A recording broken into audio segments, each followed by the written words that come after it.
બાળકના જીવનનું સૌથી મહત્વપૂર્ણ પાત્ર એટલે માં. એ માં માટે મારા મંતવ્ય. માં એટલે શું? ચાલો જાણીએ. જીવનના પ્રશ્નોને હેતથી ઉકેલવાનો માર્ગ એટલે માં. દરેક પ્રકારની સમસ્યાનો ઈલાજ એટલે માં.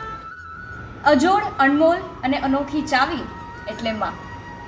સારું કરીશ તો શાબાશી આપશે, ખોટું કરીશ તો લગાર ખીજાશે, પણ નિરાંત માટેનો એકમાત્ર દ્વાર એટલે માં. સંઘર્ષરૂપી જીવન વચ્ચે છાયડારૂપી આશ એટલે માં.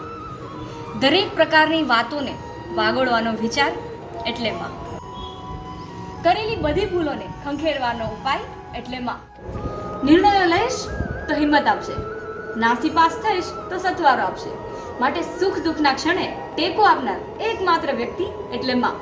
સપનાઓને પૂરું કરવાનું ધ્યેય એટલે માં. જેનું સ્મિત જોઈને મન હરખાય એ પાત્ર એટલે માં.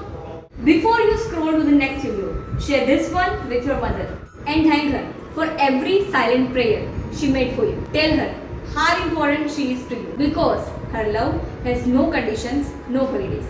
Thank you so much for watching to this video.